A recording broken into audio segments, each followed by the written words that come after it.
हेच द्या आहे मुळात, विद्या ना. आणि विद्या हा शब्द जरी आपण उलट केला तरी ती द्यावी असाच होतो. त्यामुळे जी द्यावी ती विद्या. आणि असं हे सूत्र मनाशी बाळगून पुढच्या अनेक पिढ्या संगीताच्या दृष्टीने घडवण्याचं एक महान कार्य ते करतायत, म्हणून मी त्यांना गुरुस्थानी मानतो. कार्यक्रमाला अधिक वेळ न घेता मी सिद्धेश सरांची परवानगी असेल आणि धोंड सरांची परवानगी असेल तर आपण मुलाखतीला सुरू करू. साहजिकच आपण पहिला प्रश्न आपण बालपणापासून सुरू करू सर. म्हणजे तुमच्या घराण्यात हा वारसा आधीपासूनच होता की जर असेल तर तुम्हाला त्या संबंधात जर आम्हाला काही सांगाल तर बरं होईल, आणि जर नसेल तर कुठल्या वयात तुम्हाला नेमकं ह्या क्षेत्राची आवड निर्माण झाली, या क्षेत्रात यावं असं तुम्ही मनापासून कधी ठरवलं, तर ते आम्हाला थोडं सांगा. थोडीशी बालपणाची पार्श्वभूमी आणि याकडे वळण्याचा तुमचा कल. सुरुवातीला दसऱ्याच्या सगळ्यांना शुभेच्छा. आणि पहिल्यांदा बरंच काय काय मोठं सांगितलं जातंय किंवा दिलंय, सगळं विसरून जायचंय थोड्या वेळा, काय असं नाहीये. आणि गाणारी व्यक्ती आहे किंवा एखाद्या क्षेत्रातली एखादी व्यक्ती आहे ती आपल्या क्षेत्रात करतच असते, म्हणजे चालूच असतं. तर आपण बोलू पुढे.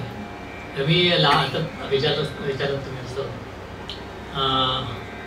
आम्ही लहानपणापासूनच गाणं हे आवडीचं, आणि आमच्या कुटुंबामध्ये आमच्या आईच्या तिकडून गाणं आलेलं आहे. म्हणजे वडील आमचे गायचेच, शिक्षक होते, आणि मामा वगैरे आमचे इथे असायचे मुंबईला. ते चांगल्या लोकांमध्ये वावरलेले होते. अभिषेकी वगैरे कुमार गंधर्वांच्या मैफली पूर्वी व्हायच्या, म्हणजे खूप वर्षापूर्वीची गोष्ट आहे. तेव्हा त्यांनी तिथे कार्यक्रम अरेंज करणं किंवा त्यांच्यामध्ये वावरणं असं, तर तो एक त्यांच्यावर संस्कार होता. आणि आम्ही तेव्हा लहान असायचो. मग तिकडे कोकणातले आम्ही लोक, त्याच्यामुळे तिथे भजनं कीर्तनं या सगळ्या गोष्टी अशा त्या संस्कारामध्ये वाढलेल्या. मग तिथे मामा आमचे असायचे आणि आग्रहाने अगदी ते सगळं चालायचं. मग आमचे लहानपणाचे डिमांड्स पण अशीच असायची की चला आम्हाला घेऊन जायला यायचे. मग ते घरी मग गेल्यानंतर मग आम्हाला पेटी पाहिजे, तबले पाहिजेत, नुसती पेटी नाही, पेट्या, तबले, आणि सगळं वाजवायला अशी मजा, म्हणजे असं एक वातावरण. आणि त्याच्यात आम्ही मांडलो. आणि तेव्हापासून गाण्याची आमची कुठेतरी हात वाजवत, तबल्यावर हातवाट टाकायचा, हार्मोनियमवर टाकायचा, चालेल. मार्गदर्शन वगैरे हा काय विषय त्यावेळी, म्हणजे बरीच वर्ष या गोष्टी झाली. आता खूप परिस्थिती बदलली आहे. आता इकडची बरीच लोक तिकडे जातात, लेक्चर डेमॉन्स्ट्रेशनसारखे कार्यक्रम होतात, बरंच काही चांगलं झालं. त्याच्यामुळे मार्गदर्शन हा विषय आहे. पूर्वी मार्गदर्शन नव्हतं. शिकायचं, बघायचं आणि शिकायचं आणि आनंद घ्यायचा, सगळं असायचं. तर त्याच्यामुळे सगळं, आणि ते जीवन खूप छान वाटायचं. म्हणजे आम्ही त्याच्यात पण खुश असायचो. वा क्या बघायचं. आता रामदास कामत म्हणजे गायक, ते आमचे आवडीचे गायक, आणि कारेकर, प्रभाकर कारेकर वगैरे, ह्या लोकांची गाणी ऐकून आम्ही थोडं आत्मसात, म्हणजे आपल्याला येईल तसं. आणि त्याचा गाण्यासाठी पुढे काय उपयोग होतो ना, हे आता काय तेवढं स्पष्टीकरण करायला वेळ नाही आपल्याला, पण खूप पुढे उपयोग होतो आपल्याला. हे जर संस्कार असतील बेसिक, म्हणून ते कीर्तनातून, भजनातून ही सगळी कला आपली वाढलेली आहे. आणि त्याचं मुळच त्याच्यामध्ये लोककलेमध्ये आहे, शास्त्रीय संगीताचं. तर तसं आमच्यावर ते संस्कार झाले, त्याच्यामुळे त्याच्यावर आम्ही. खूप छान. आता त्यांनी रामदास कामतांचा उल्लेख केला. नामसाधर्म्यामुळे मला बरेच जण त्या नावानेच ओळखतात. त्याशी फोन आला की मी रामदास कामत बोलतो. कदाचित म्हणजे त्यांना कदाचित माहिती नसेल, मी त्यांना पहिल्यापासून ओळखतो. आणि त्या कुलकर्णींकडून मी त्यांचं हे सगळं म्हणजे काय आहे, आज खरी ही त्यांची जागा आहे. मी बसले ना, त्यांची जागा फार विद्वान व्यक्ती आहे. आणि मी काय सांगायला नको. नाही, म्हणजे मला आठवतं की गुंततारद्वय हे नाटकाची तालीम रवींद्र नाट्य मंदिरला चालली होती, आणि माझं राजा मयेकरांकडे काहीतरी काम होतं, म्हणून मी त्यांना भेटायला गेलो. आणि त्यांना कोणीतरी वर सांगितलं की तुम्हाला भेटायला रामदास कामत आले. ते तालीम सोडून खाली धावत आले, आणि मला बघितल्यानंतर हे कोण ध्यान असा त्यांचा चेहरा झाला. नंतर सांगायचं तात्पर्य असं की रामदास कामतांची माझे खूप घरोबाचे संबंध होते. म्हणजे ते रामदास कामत ज्याला मी शाळेत होतो तेव्हा त्यांचा आईन बहराचा काळ होता. त्यांचं होनाजीवाळा, मत्स्यगंधा वगैरे नाटकं खूप ययाती देवयानी खूप गाजलेली होती. आणि त्यांच्या ज्या महाराष्ट्र टाइम्स आणि लोकसत्तामध्ये ज्या जाहिराती यायच्या, त्या जाहिरातीतलं रामदास कामत हे नाव मी ब्लेडने कट करून माझ्या वहीवर चिकटवायचो. आणि त्या वडील म्हणायचे की दुसऱ्यांचे नाव काय चिकटवतो, तुझं नाव आलं पाहिजे वगैरे, पण त्यासाठी तू घरातनं पळून वगैरे जाऊ नको, नाहीतर हरवला आहे मध्ये तुझा फोटो. आणि पण पुढे जाऊन माझ्या पहिल्या पुस्तकाचं, माझं फ्लॅशबॅक जे पहिलं पुस्तक आलं, तर त्या पहिल्या पुस्तकाचं प्रकाशन रामदास कामतांच्या हस्तेच झालं होतं. त्यामुळे तो एक वेगळा योग होता की एका रामदास कामतांचं पुस्तक, दुसरा रामदास कामतांचं. आता त्यांनी उल्लेख केला म्हणून ती आठवण जागी झाली. सरांना कोकण आपल्या ह्या पत्रकामध्ये सांगीतिक कारकिर्दीबद्दल गप्पा, हा जो गप्पा शब्द वापरला ना मला जास्त भावला, कारण ही मुलाखत नाही, आपल्याला अनौपचारिक गप्पाच मारायचे आहेत सरांशी. फक्त गप्पा म्हणजे हे तुमचं जे टायटल आहे कार्यक्रमाचं इन्व्हिटेशन, ते बघूनच छान वाटलं. असतं ना म्हणजे मुलाखत वगैरे असं काय असतं त्याला विचारच केला असता, गप्पा म्हटल्यानंतर खुश असं. म्हणून मी त्यांचा विस्तृत परिचय करून दिला नाही, कारण त्यांच्या बोलण्यात आपल्याला हळूहळू त्यांचं सांगीतिक कारकीर्द आणि त्यांची गायकी दोन्ही आपण अनुभवणारच आहोत. पण मला हा आवडला. पण जर आपण ओपन गप्पा ठेवला तर कदाचित त्या विस्कळीत होण्याच्या शक्यता असल्यामुळे सध्या तरी प्रातिनिधिक स्वरूपामध्ये तुमच्या वतीने मी त्यांच्याशी गप्पा मारतो आहे. पण नंतर काही जर तुमच्या मनात प्रश्न राहिलेच तर शेवटची 10 मिनिटं आपण सगळ्यांना ओपनली देणारच आहोत. तुमच्या मनात जर जे काही प्रश्न असतील ते. सरांनी आता सांगितलं की त्यांची कोकणची पार्श्वभूमी आहे आणि कोकणाबद्दलचं प्रेम तर आपल्याला सगळ्यांना माहिती आहे. कोकणात समुद्राच्या गाजेला सुद्धा एक सूर असतो, पक्ष्यांच्या किलबिलाटामध्ये एक नाद असतो आणि माडावर थाप मारली तरी नाद असतो. त्यामुळे अशा कोकणाचं पार्श्वभूमी त्यांना लाभलेली आहे, त्यामुळे त्यांचं ते संगीत बहरत गेलेलं आहे. तुम्हाला बऱ्याच गुरूंचं मार्गदर्शन लाभलं, मग ते प्रेमानंद आचार्य असतील, चंद्रकांत पारकर असतील, पंडित फिरोज दस्तूर असतील, पंडित जी व्ही भातखंडे असतील. मला असं ऐकिवात आहे की काही गुरु असे असतात की ते आधी परीक्षा घेतात आणि मगच दीक्षा देतात किंवा गंडा बांधतात. तुमच्या बाबतीत असं कधी काही झालं का की गुरुंनी पहिली तुमची परीक्षा घेतली आणि मग त्यांनी ठरवलं की नाही हा माझा शिष्य होऊ शकतो? कधी झालं नाही. आणि मी खूप भाग्यवान आहे त्या बाबतीत, कारण मला आता प्रेमानंद आचार्यांचं नाव निघालं म्हणून आचार्य मी थोड्यात सांगतो, खूप मोठ्या स्टोऱ्या असू शकतात. तर काळा चौकीला इथे एक कामगार कल्याण केंद्र होतं, तर त्याच्यामध्ये संगीत डिव्हिजन होतं आहे आणि त्याच्याकडे ते कामगार वस्ती होती ना, ते म्हाडाच्या बिल्डिंग्स, आणि तिथे आम्ही माझ्या मित्राकडे जायचो ना. तिथे आम्ही बरोडीला आमच्या आत्याकडे आलो, काही वर्षापूर्वी गोष्ट आहे. आम्ही तिथे जायचो, म्हणजे तिथे गेलो तिथे प्रेमानंद आचार्य म्हणून त्या सांस्कृतिक कला विभागाचे इन्चार्ज होते. आणि त्यांच्या दर महिन्याला मैफली व्हायच्या, म्हणजे संस्कार मगाशी आपण म्हटलं ना ते त्याच्यातून येतात की आम्ही सुद्धा दर महिन्याला काहीतरी कसं करायचं, बसायचं आता संदेशाने. तर हे जे संस्कार आपण कुठेतरी आपल्यावर मागूनच आलेले असतात, तसं तिथे आम्ही ते बसायचो गायला. तर तिथे मी गायचो. तर सगळ्यात पहिलं म्हणजे असंच की तिथे गायचो म्हणजे मी त्या संस्कारात वाढलेलो ना, म्हणजे आम्हाला काही येतं ते गायचो. मग त्याच्यात सगळ्यात चांगलं म्हणजे काय तर नाट्यगीत म्हणजे काय आपलं क्लासिकल, नंतर आणि नाट्यगीत आम्हाला येतं. तुम्ही गायला कसं करा, तो काय नाट्यगीत गातो रे, समोरच बसायचे असं मला. म्हणजे काय नाट्यगीत कसली गातो, ते काय बंदिश गा, हा राग गा, तो राग गा. आणि ते कोणालाही त्यांचं एक कपाट होतं तिथे, त्याची चावी त्यांच्याकडे असायची, त्याच्यावर तानपुरा असायचा. त्यावेळी तानपुरा म्हणजे खूप मोठं एक अट्रॅक्शन असायचं ना, म्हणजे आता ते सगळं इलेक्ट्रॉनिक चालतं. त्यावेळी त्यांचा स्वतःचा तानपुरा, माझा मित्र पण होता ते खास मित्र, आणि आम्ही त्याच्यात ते मैफलीमध्ये बसायचो असं.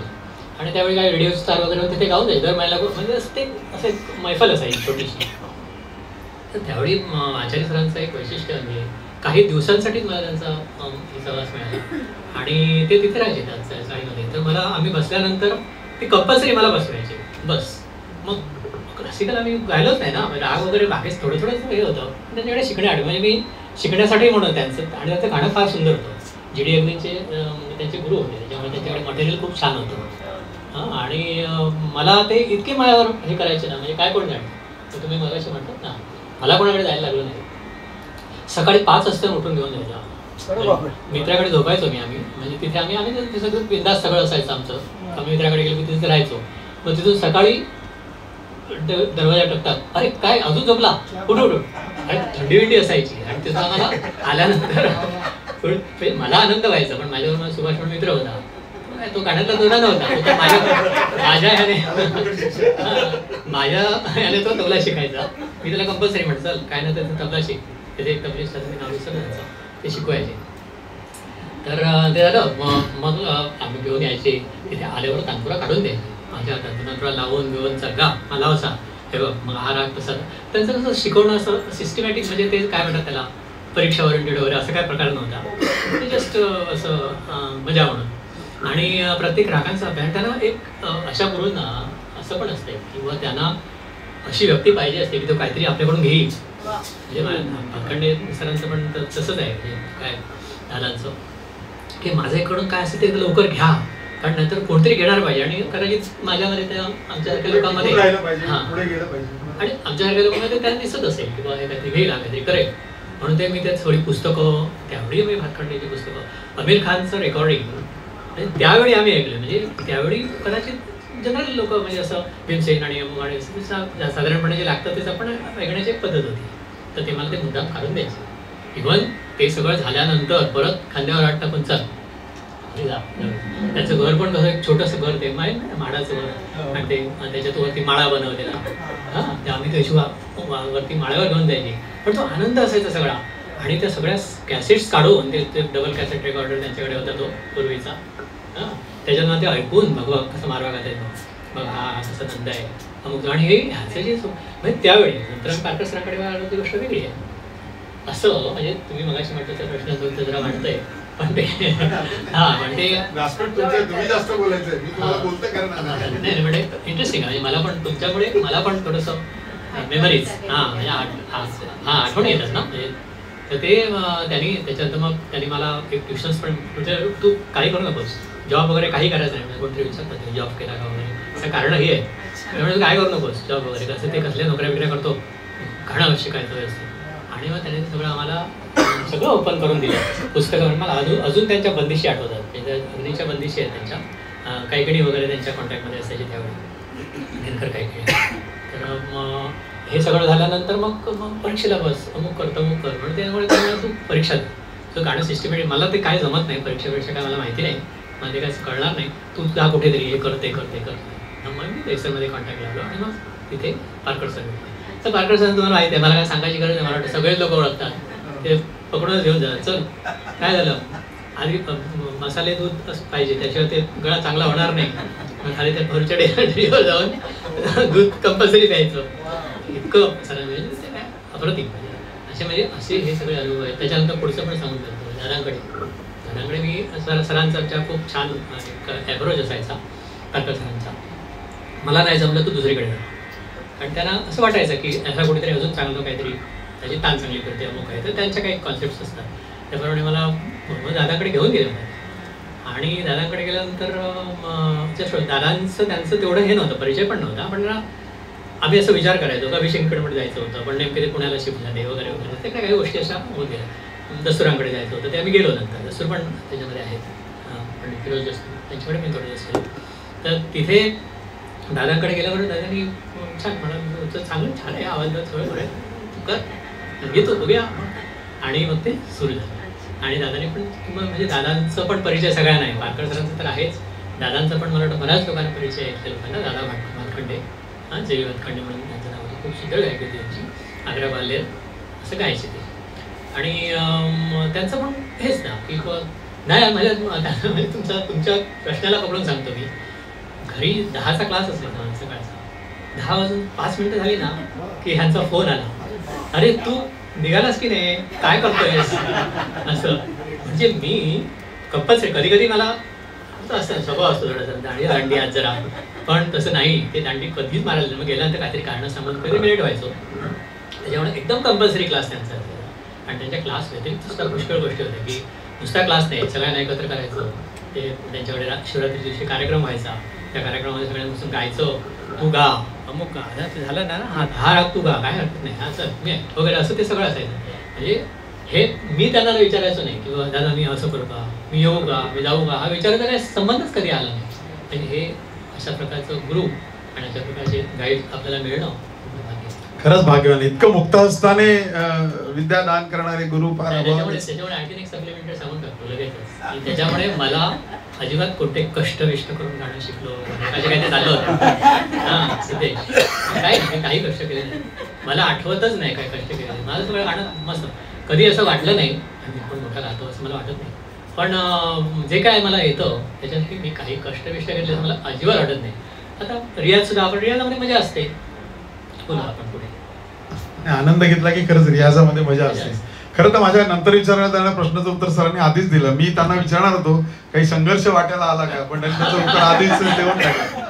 ते कल्पनावती म्हणून मी म्हटलं.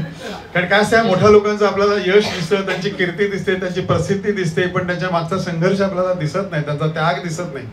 म्हणजे आता मगाशी उल्लेख झाला रामदास कामाचा, म्हणून फक्त त्यांच्याबद्दल एक आठवण सांगतो. रामदास कामत एअर इंडियामध्ये नोकरीला होते आणि ऑफिस सुटल्यानंतर ते डेक्कन पकडायचे, विटीहून पुण्याला जायचे रात्रभर ते पंडित भीमसेन जोशींबरोबर रियाज करायचे, पहाटे परत तीच डेक्कन पकडून मुंबईला यायचे, घरी जाऊन फक्त पार्ल्याला राहायचे, एक दोन तास फक्त झोप घ्यायचे आणि परत ऑफिस अटेंड करायचे. असं ते कित्येक महिने करत होते. म्हणजे सातत्याने मुंबई पुणे प्रवास करायचा, रात्रभर रियाज करायचा आणि परत मुंबईला येऊन ऑफिस जॉईन करायचं. त्याला एक तपश्चर्या लागते. म्हणजे सरांनी किती जरी म्हटलं संघर्ष वाटायला नाही आला तरी असे गुरु मिळाल्यानंतर ते परत घेणं आणि ते परत काय म्हणतात त्याला रियाज करणं, ते पुढे नेणं, ह्याला पण एक तपश्चर्या आणि घेत लागतं. फक्त आता बरीच मुलं आहेत समोर म्हणून मी तुम्हाला फक्त एक मुलांच्या वतीने एक प्रश्न विचारतो की जेव्हा घरी तुम्ही असं सांगितलं की बा मला ह्या क्षेत्राकडे वळायचं आहे किंवा मला हे गुरु करायचे आहेत वगैरे, तेव्हा घरनं तुम्हाला काही विरोध झाला का? काही म्हणजे शाळा सोडून कसले उद्योग करतोस वगैरे असं काही झालं का? म्हणजे कारण त्या सगळ्यांना माहिती होतं काय म्हणायला नाहीये, त्यामुळे काही स्वभाव पण असतात ना असं की सांगितलं नाही आम्ही असं काय असं उर्मटपणाची उत्तर वगैरे देणार नव्हतं, पण गोड बोलून पटवून द्यायचं की मला नाही मला ह्याच्यात इंटरेस्ट आहे. कारण हल्ली बऱ्यापैकी पालक बऱ्यापैकी प्रोत्साहन देत आहेत, पण बऱ्याच पालकांचं असं असतं की त्याचं क्षेत्र वेगळं असतं. अशा ठिकाणी जायचं म्हटल्यानंतर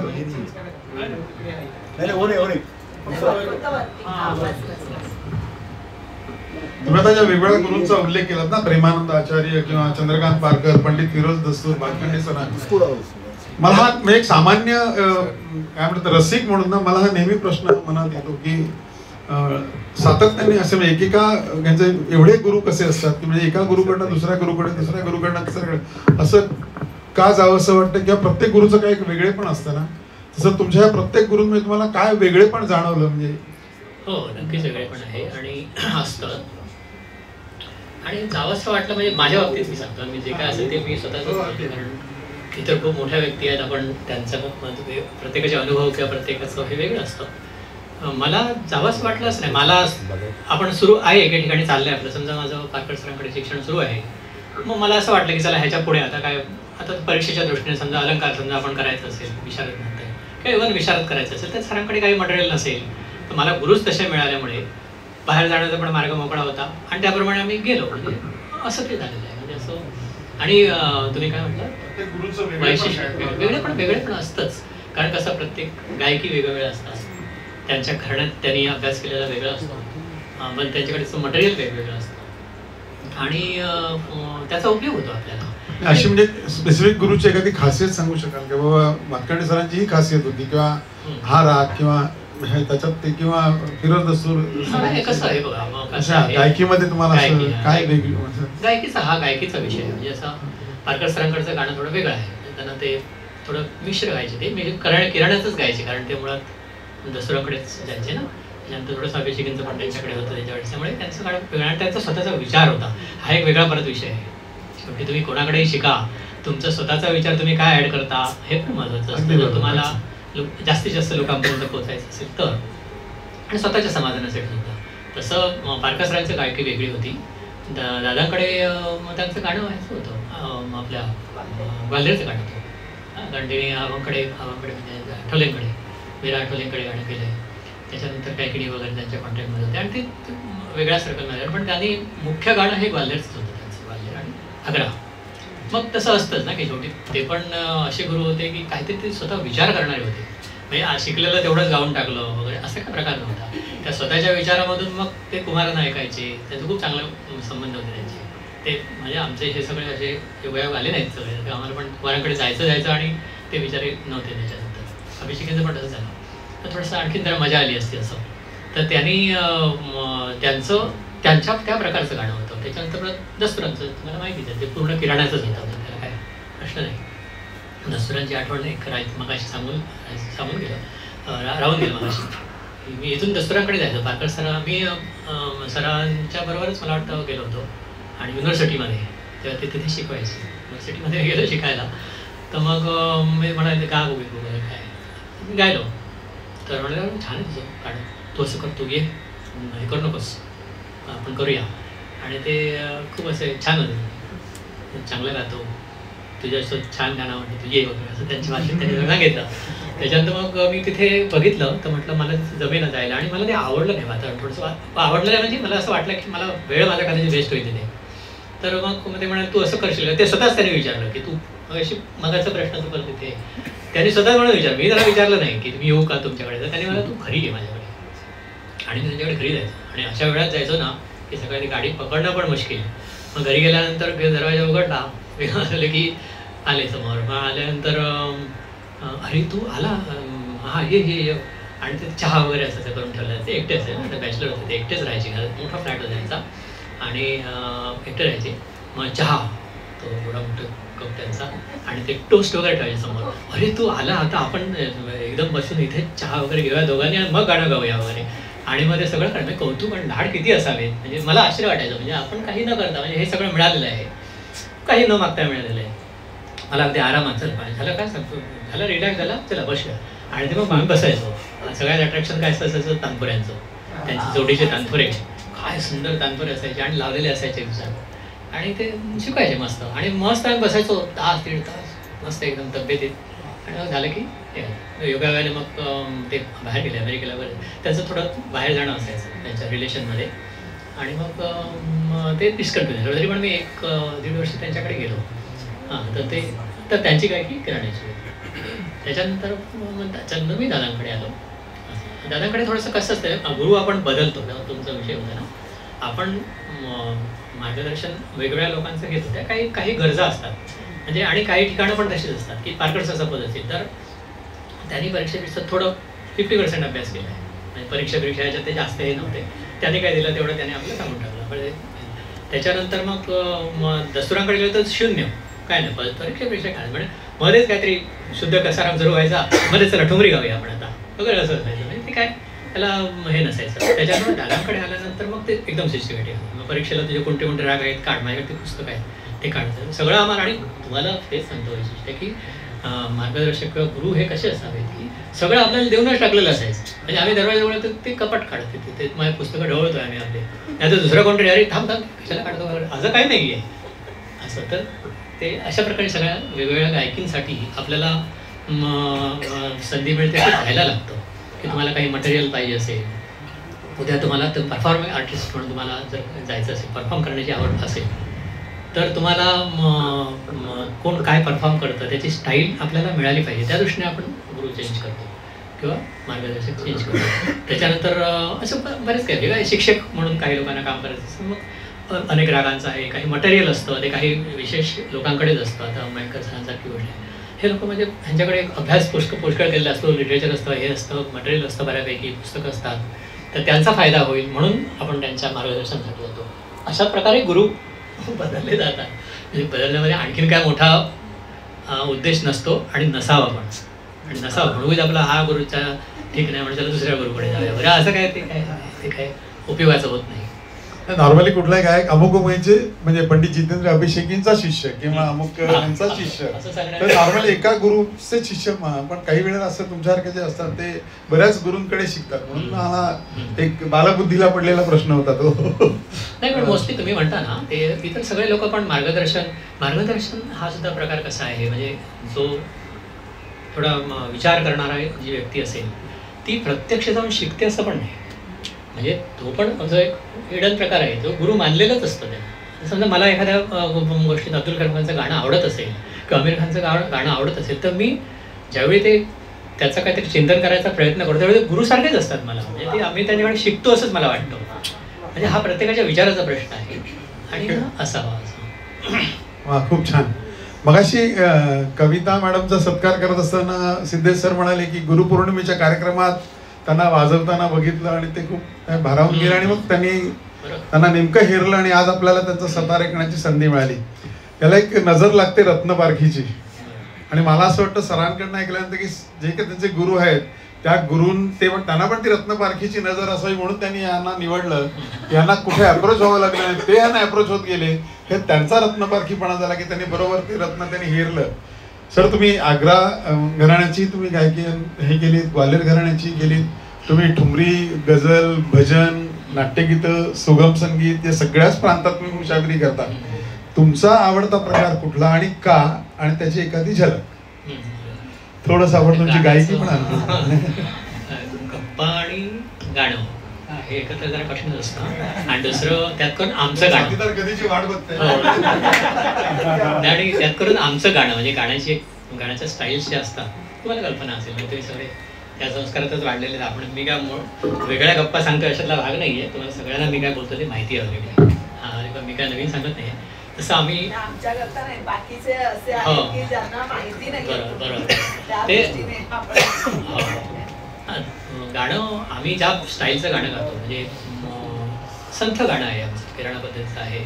तर त्याच्यासाठी ते सगळ्या गोष्टी पण नाही म्हणजे चला म्हणा बंदिश सुरू झाली वगैरे असं होत नाही. तेव्हा तानपुरा लागला शांत, मग ते सुरू झालं, मग हळूहळू थोड्या वेळाने इंटरव्हल नंतर मध्ये जरा गळा लागला की मग गाणं ते त्याचं सुरू झालं. असे ते प्रत्येकाचे एक वेगळ्या स्टाईल्स असतात. त्याप्रमाणे लगेच गाणं बिणं असं होत नाही. म्हणून मी मगाशी म्हटलं आता परत गप्पा आणि गाणं हे काही स्टाईल्समध्ये मिक्स होत नाही असं तरी काहीच नाही. आता तर सहज विचारून सांगतो, ग्वाल्हेर आग्राची गाणी आहेत म्हणजे बंदिशी आहेत काय आहेत, तर ते सगळं ताल प्रधान आणि जोरकस गायकी आहे आणि बंदिश प्रधान सगळं असतं. त्याच्यामुळे पटकन बोलता बोलता हा झाला अहो आमचे आठवले बोलता बोलता असं हां चला हां काय मारो हां मारवा तुम्ही इकडे बाजू रे असं सगळं त्यांचं चालायचं. काय म्हणजे बरेच त्यांना थांबायचं असेल तर त्यांनी आपल्याला आठवायचे थांब तिथेच असं गंमत असायची. पण एक आनंद असतो त्याच्यामध्ये वगैरे. हां तर तुम्ही मला माझं का नेमका आवडतो नाही माझा आवडता प्रकार संथ गायकीच मला आवडते. किराणा गाण्याची म्हणा तुम्ही. तर आणि काय करायचं गायचं ते बसून ठेवले काय म्हणूया काय ऐकायचं नंतर येणार तर मला माहिती नाही पण एखादं किराणा घराण्याची गायकी छोटीशी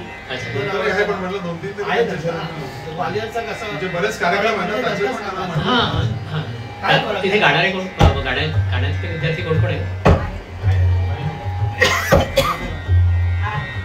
अरे नीट हात वर करा असेल मस्त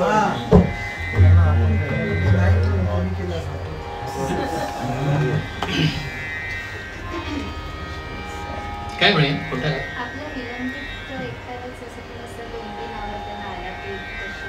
अच्छा कुठचा राग घेऊया मारवा हे जरा ना मोठं पाहिजे होतं मला. स्पीकर नाही आहे स्पीकर नाही ह्याचा ब्लूटूथ आहे माझ्याकडे.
असं सावकाशपणे एका स्वराचा विस्तार होतो. म्हणजे आतापासून गायला गेले तर 9 वाजतील. एका स्वराची मजा घेतली नाही.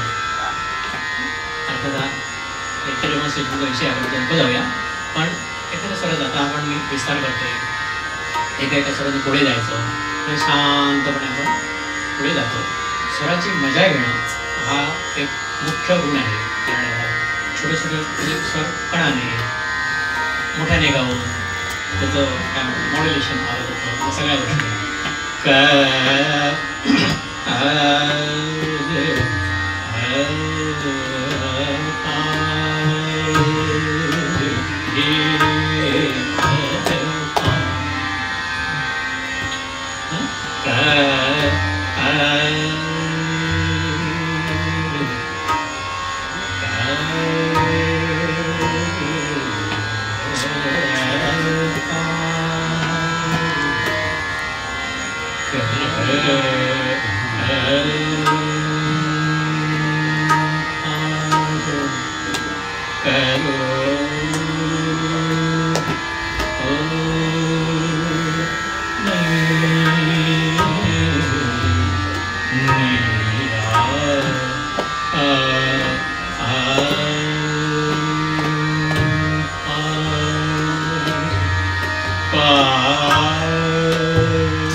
जाणवते ना पुढे गेल्यानंतर.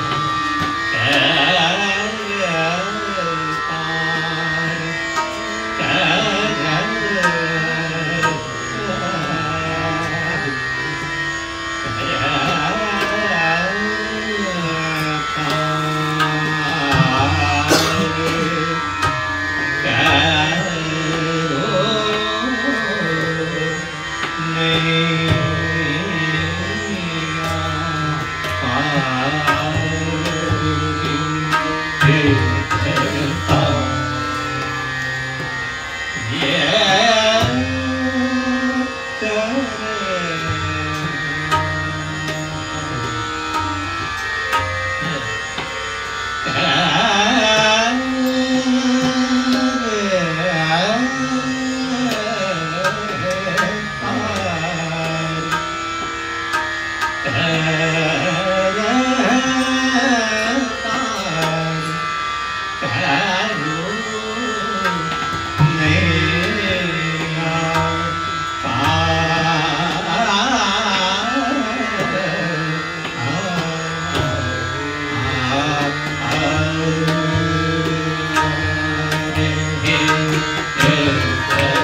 अशा प्रकारे दिसतं मला वेळ नाही तेवढा. बढत ज्याला आपण म्हणतो, प्रत्येक घराण्यामध्ये रागाची बढत हा एक रागाचा एक महत्वाचं तबल्याचं असं पेशकार कायदा सगळे स्टेप्स असतात. तसं रागाची एक बढत असते की राग तुम्हाला हळूहळू हळूहळू एका काय स्वराने बढत पडून त्याच्यामध्ये रागाचं सगळं सौंदर्य असतं. गाण्याचं सांभाळणं, शब्द असतील तर शब्दाचा जेवढा उपयोग आहे शब्द चांगले येतात. त्याच्यामुळे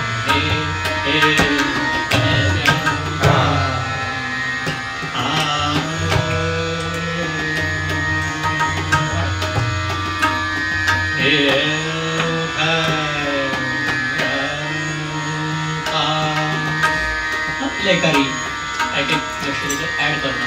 जसं आपण विस्तार आलापाने विस्तार केला, विस्तारानंतर थोडं लयकारी करणं, जलद लयीची मजा घेणं. मजा घेणं हा एकच उद्देश आहे.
लयकारीनंतर लयकारीचे विविध प्रकार आहेत. त्याच्यामध्ये तिसऱ्या दर्जाची लयकार आहे, त्याची काळजी वगैरे करता. हे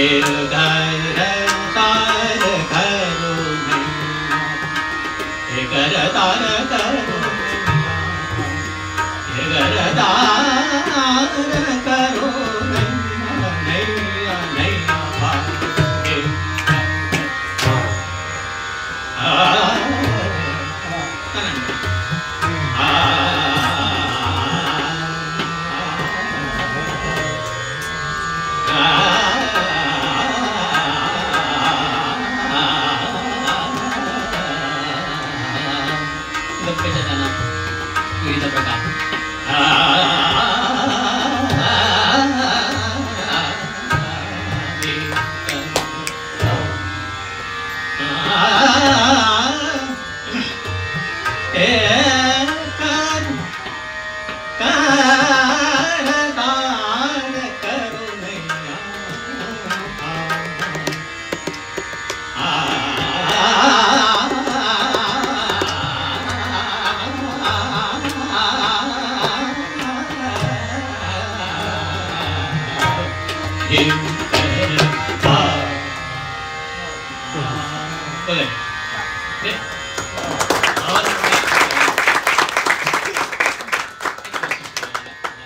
पंडित सरांनी मला आधीच सांगितलं होतं,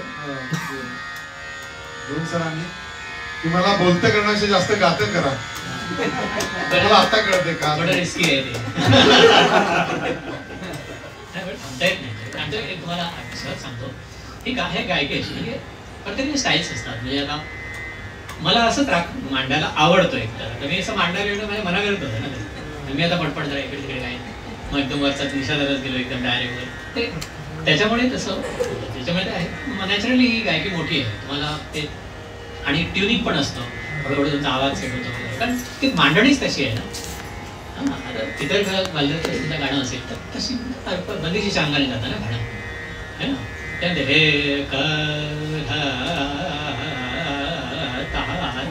करू नाही असं झालं ते वेगळा विषय आहे.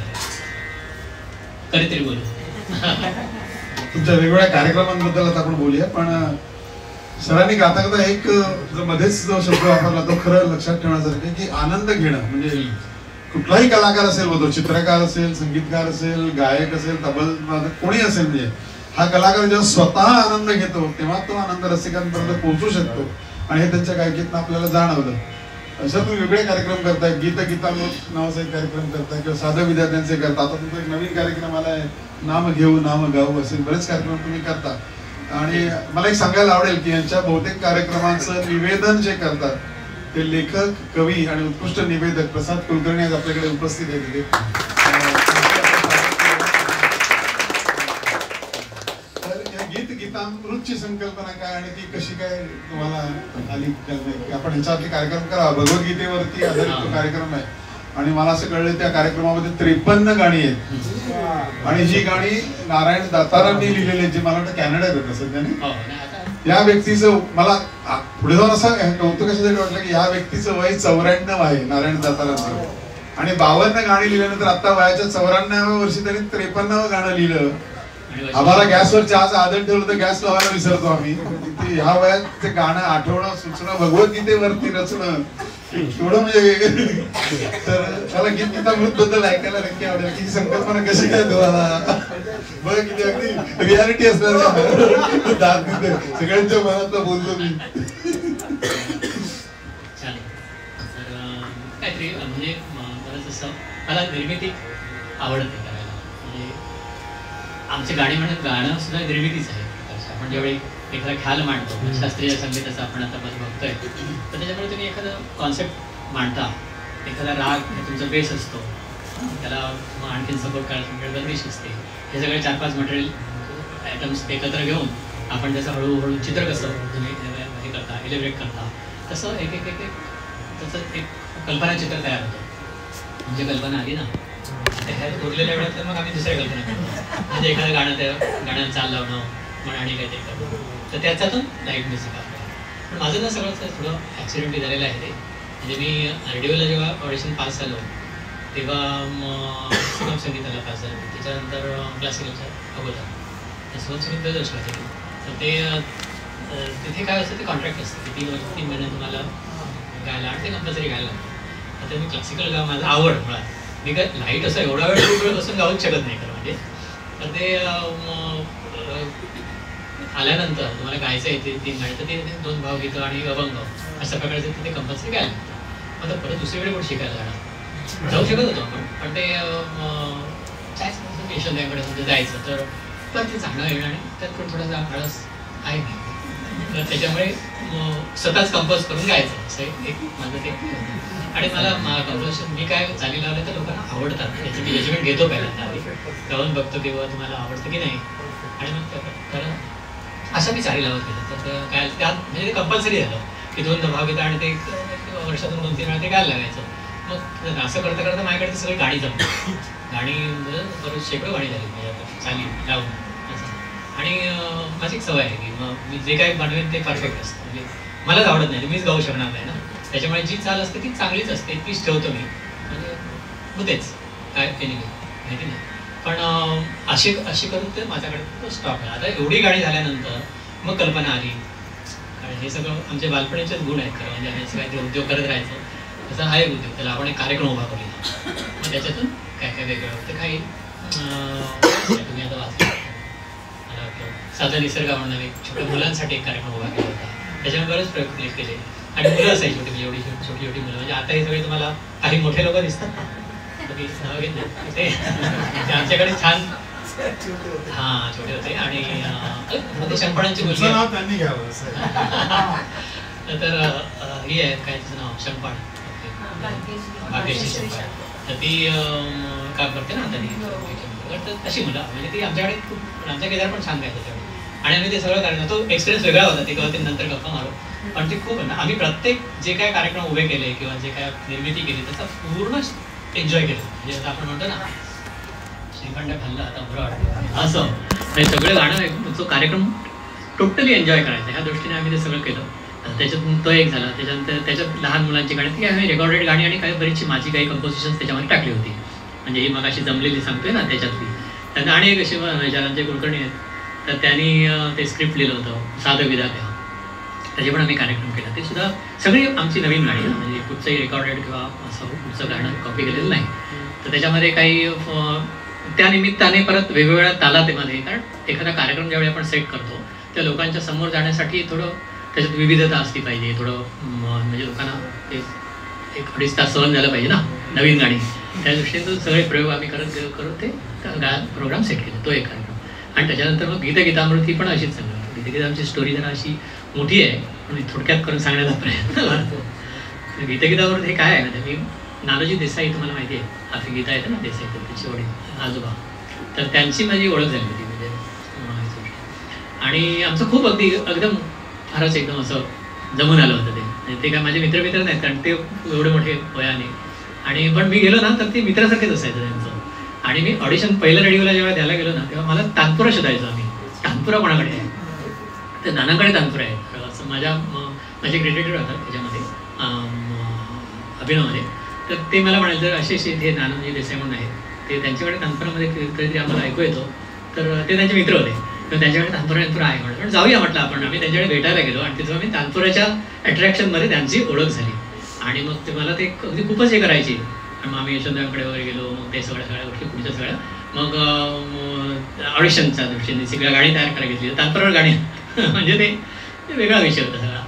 आणि पास झालो पहिल्या ऑडिशनला ते तर त्यांचंच त्याला योगदान होतं असं म्हणायला हरकत नाही. तर ते आल्या ते इतकं स्वागत करायचे आणि ते मग तानपुरा काढून द्यायचे वा आले पंडितजी आले वगैरे वगैरे चेष्टा करायचे गंमत करायचे आणि ते काढून द्यायचे तानपुरा. मग आम्ही त्याला ट्यून बिन करून मस्त त्याच्यावर रियाज करायचो. एक दिवशी अशा गप्पा मारता मारता मला म्हणाले की तिथे गोरे म्हणून राहतात गोपाळ गोरे तुम्हाला सगळ्या माहिती आहेत ते बऱ्याच लोकांना ते ज्यांना माहिती नाही त्यांनी जरा लक्षात घ्या तुम्हाला माहिती असेल. तर ते कृष्णनगरमध्ये बंगला आहे ना आता हां माहिती राहायला आले तर ते त्यांचे मित्र नानांचे ते म्हणाले गोरेने सांगून ठेवलं होतं प्रदीप तुम्ही तुमच्याकडे आले तर मला घेऊन माझ्याकडे घेऊन या. आणि नाना पण म्हणाले चला आपण आता तुमच्याकडे वेळ आहे का जर आपण भेटायला जाऊ तर मी त्यांच्याकडे गेलो भेटायला. मग तिथे गप्पा रंगल्या आमच्या ते पण छान लिहायचे आणि बरीच पुस्तकं पण लिहिली होती आणि खूप संगीत गाण्याची पेटी पण चांगली वाजवायची म्हणजे खूप असं व्यासंगिक रस्त होते. आणि नाना तर ह्याच्यातच होते म्हणजे बालदर किलबिल जो कार्यक्रम त्यावेळी पूर्वी चालायचा ना आकाशवाणीचा हां तर त्याच्यामध्ये ते हे त्याने तो खूप त्याच्यामध्ये हे यशवंत देवगडचे त्यावेळी ते एकत्र होते सगळी मोठी मोठी माणसं. तर तिथे गेल्यानंतर त्यांनी मला एक पुस्तक काढून दिलं गोरेंकडे चला आपण चहा घेऊया आणि गप्पा मारूया असं करून चहाबरोबर गप्पा. तर ते चहा घेताना आठवण आली त्यामुळे हे पुस्तक बघा हे गीता म्हणून पुस्तक आहे तर हे भगवद्गीतेवर आहे तुम्ही रेडिओला गाता तर ह्याच्यातली गाणी गा कधीतरी वगैरे. रेडिओचा जरा विषय वेगळा आहे कारण तिथे अप्रूव्ड कवी लागतो कवी पण अप्रूव्ड लिस्टमध्ये लागतो त्यांचा. आणि मी कुठे गेलो तरी मी गायचो ना रेडिओला त्यामुळे कोणीतरी माझ्याकडे पुस्तक काढूनच द्यायचं की माझं पुस्तक आहे तुम्ही गाणं ह्याच्यातली गाडी वगैरे तुम्ही एवढं ठेवून द्यायचं सवय माझ्याकडे भरपूर पुस्तकं अशी जमली आहेत तर मी एक पुस्तक आणलं आणि ते ठेवून दिलं ओके. आणि बरेच दिवस वर्ष झाली काही आणि नंतर मी एकदा असं काहीतरी लावायला घेतलं ते सगळी पुस्तकं म्हणजे कपाट काहीतरी हे करायला काहीतरी शोधायला म्हणून तर तेवढ्यात ते गीतगीता पुस्तक मला मिळालं. ते गीतगीता एवढं छान पुस्तक आणि ते 52 गाण्यांचं पुस्तक आहे. तर ते त्याचं हे असं आहे की भगवद्गीता नाना दाताराचं पुस्तक ते नाना दातार हे गोऱ्यांचे मित्र म्हणजे पहिल्या पिढीची गोष्ट करतोय आपण कारण ते आता 93-94 नाना दातार तर नानाने ते पुस्तक लिहिलं आणि त्याचं विशेष कंटेंट असं आहे की भगवद्गीतेचा सगळे जेवढे श्लोक आहेत 700 श्लोकांची गीता आहे आणि ते गीतेचे अभ्यासक आहेत नाना दातार संस्कृत गीता वगैरे वगैरे खूप विद्वान व्यक्ती आहे. आणि त्यांनी ते पुस्तक लिहिलं आणि त्याच्यात त्यांनी काय केलं आहे की ही सगळी गाणी श्लोक आहेत ते मराठीमध्ये आणि प्लस काव्यामध्ये आणि उत्तम काव्य आहे ते म्हणजे सगळ्यात त्याचं सगळं क्रेडिट जे आहे म्हणजे मी जे काही चालीबिली माझ्या लागून गेल्या त्या सगळ्या त्यांचं सगळं क्रेडिट कारण ते गेयताच त्याच्यामध्ये एवढी आहे. आणि जे सांगायचं काय की सहज मी ते काढून बसलो घरी हार्मोनियम घेतली आणि म्हटलं बघूया काय गाणी आहेत ती आणि ते पण मला तेवढं गीता वगैरे माझा जरा आवडीचा विषय आहे थोडं अध्यात्म त्याच्यामुळे मी थोडंसं कोणी दांडेकर अमुक तमुक हे सगळं थोडंसं गीतेच्या याने काही वाचलेलं होतं ना सगळं रेफरन्स लागल्यामुळे जरा बरं वाटतं. बघतो तर म्हटलं हे सगळं त्यांनी छानच मांडलंय आणि गाणी वैशिष्ट्यपूर्ण होती त्याच्यातली. तर त्याच्यातली मी गाणी करायला सुरुवात केली. ती इतकी लवकर गाणी झाली मला कळलंच नाही काय. साधारणपणे अगदी काही महिन्यामध्ये ही गाणी तयार झाली. त्यानंतर सुनील होता, त्याच्यानंतर पराडकर वगैरे तुम्हाला आठवतं. ते सगळे एकत्र झालो आम्ही आणि झालं काय तो नेहमीचं आता झाला यावर तर कार्यक्रम करूया. मग तो उभा केला कार्यक्रम लगेच तो आणि तो आम्ही खूप छान कार्यक्रम उभा केला. ते सुरुवातीचे शो होते म्हणजे आता नाटकाचे पहिले शो तुम्ही बघता ते काय होतं ना तसं आमचं पण ते त्याच्यापेक्षा भयंकर झालं होतं. म्हणजे 3-3 तासाचा तो प्रयोग वाढायला लागला कारण ते मोठा विषय आहे ना गीता. तर तो असं सगळं आहे तो मोठा विषय आहे. तो नंतर कधी एक्सप्लेन करेन तुम्हाला. तर त्याच्यात ती गाणी सगळी माझी तर मी त्याच्यातली मला वाटतं काही 52 झाली नव्हती पण झाली बऱ्यापैकी आणि बसून बसून नंतर हळूहळू ती सगळीच गाणी तयार झाली माझी.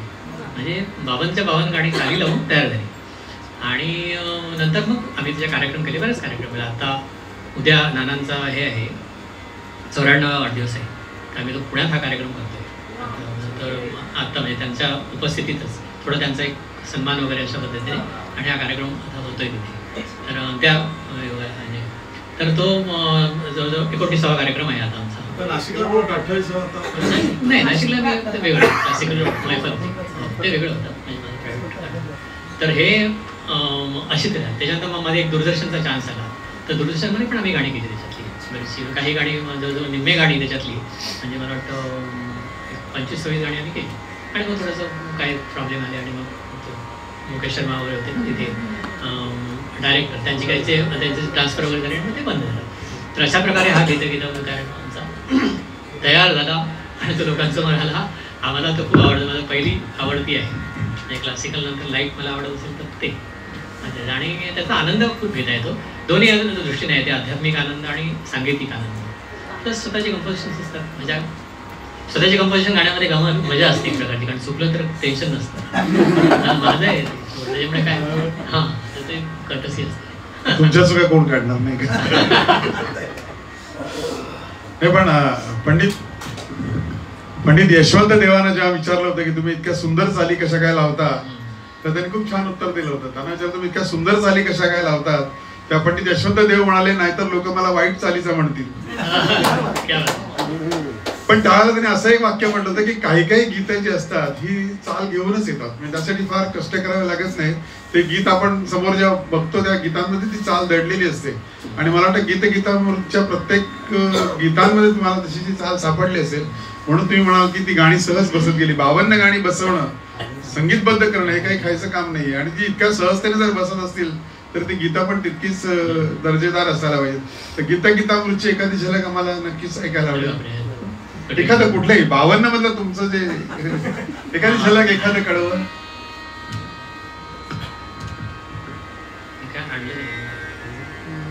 गप्पा होत्या म्हणून मी आळस केला.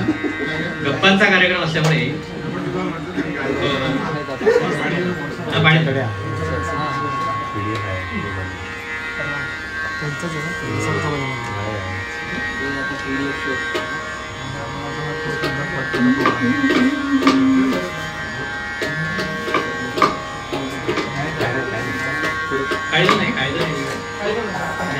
काळजी नाही ओके. तर मला हार्मोनियम घेऊ आवाज माझा काम करा.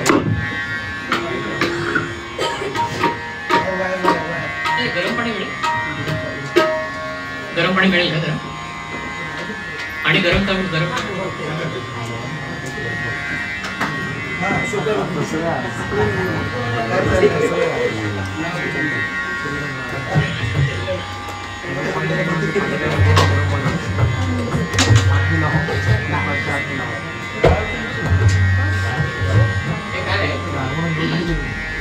ऍक्च्युली हा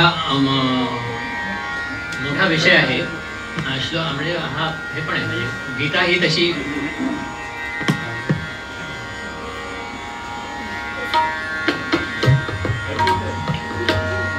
जास्त म्हणजे एखाद्या टॉपिक मध्ये जास्त श्लोक आहेत त्याच्यामुळे त्याचे चरण पण जास्त बनले म्हणजे एका गाण्याचे जवळजवळ 6-7 चरण 5च्या पुढे द्यायचं. तर त्याला काय एडिट करून आम्ही वापरतो कमी करून.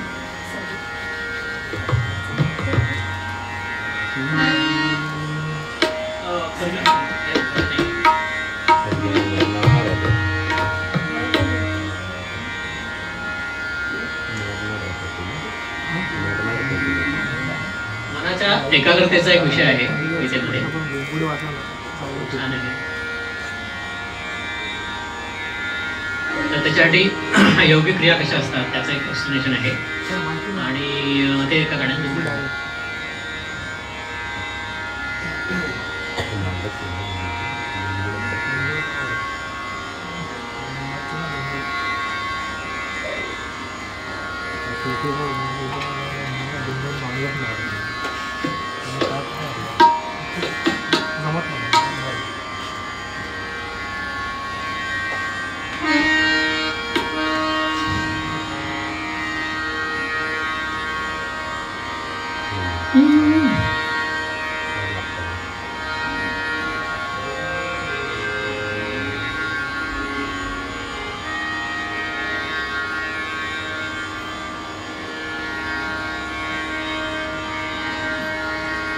स्वभाव चंचल मन हे पार्था, स्वभाव चंचल मन हे पार्था, निश्चल जरी भावे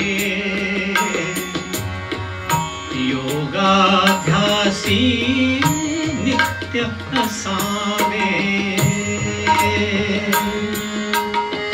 स्वभाव चंचल मन हे पार्था, निश्चल जरी भावे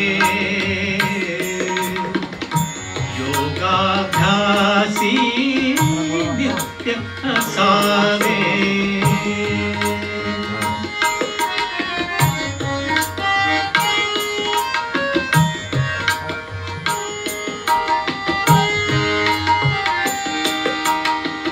स्थान असावे एकांतीते, स्थान असावे एकांतीते, निसर्ग शोभा बहरे जेते, शब्द शून्यता सुखे नादते, शब्द शून्यता सुखे नादते.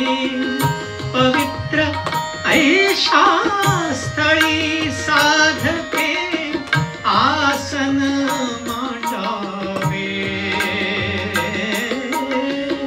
आसन मांडावे. योगाभ्यासी नित्य असावे.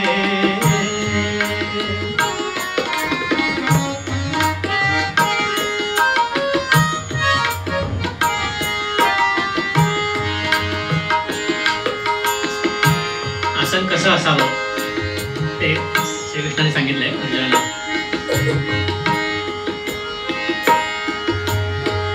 नको उंचही नीच फारसे, तळी दर्भांकुर पसरी सरीसे. नको उंचही नीच फारसे, तळी दर्भांकुर पसरी सरीसे. कृष्णाची वरी देवी छानसे, कृष्णाची वरी देवी छानसे. अंतरितावरी भूत वस्त्र ते आसन हो बरवे, आसन हो बरवे.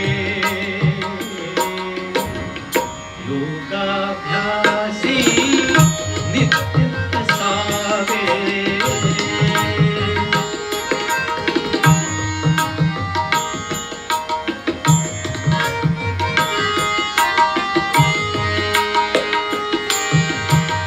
पार्था मन एकाग्र करोनी, देह मनाच्या क्रिया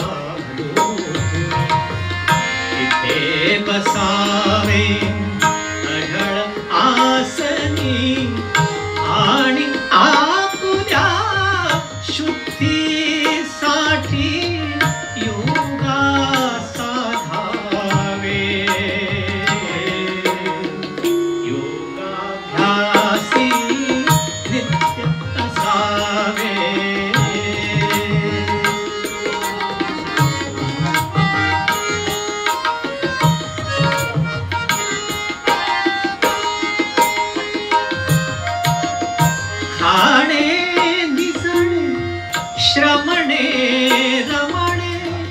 यात नसावे अधिक वावणे खाणे निजणे श्रवणे रमणे यात नसावे अधिक वावणे अतिरेकानच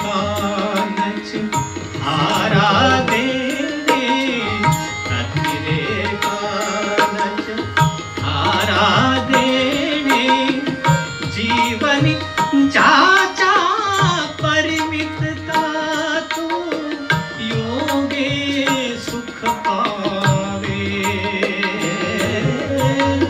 योगे सुख पावे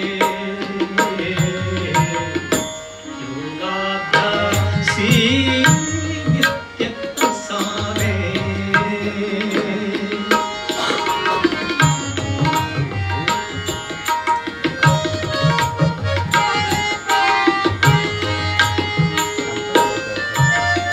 जेथे जेथे मन हे धावे तेथून बांधून त्या आणावे आणि प्रयत्ने स्ववश करावे आज्ञा ठाई गुंतवून त्या काही न चिंतावे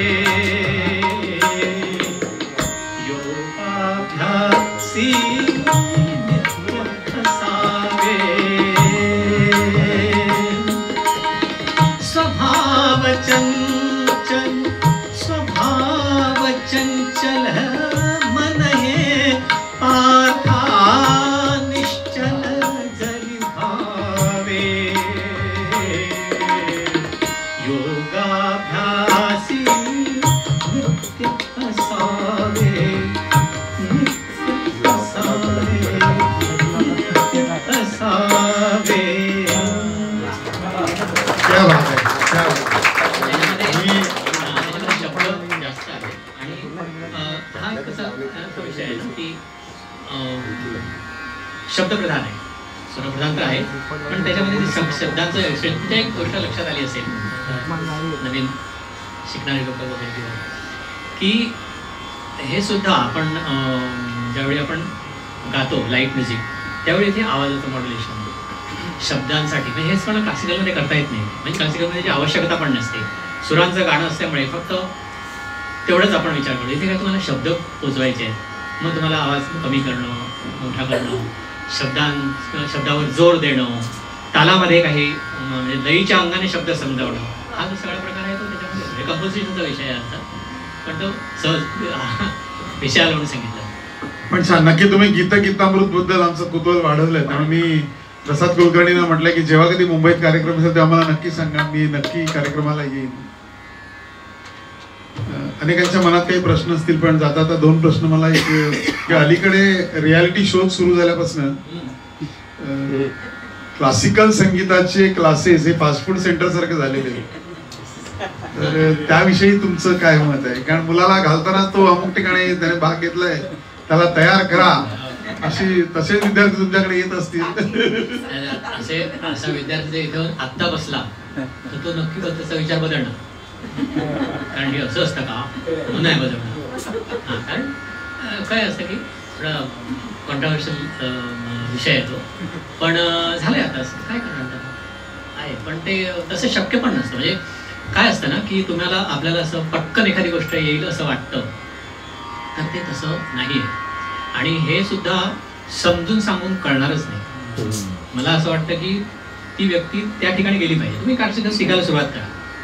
बघा, आपण गाणं गातो म्हणजे संगीताचा मूळ कशामध्ये आहे?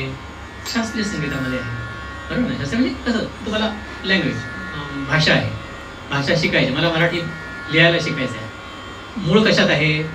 मध्ये आहे, बरोबर ना? आपण वरती कुठेतरी जाणार मग खाली बघणार, तर तसं होत नाही. ते होतं नाही असं नाही, त्याच्यासाठी काय एक्स्ट्राऑर्डिनिटी असते लोकांकडे, ते असं प्रत्यक्ष जाऊन शिक्षण घेत नाहीत. पण त्याच्यासाठी मला चिंतन नावाची एक मोठी गोष्ट असते आणि ती एक एनर्जी कपॅसिटी आहे, ती सोपं गोष्ट नाही आहे.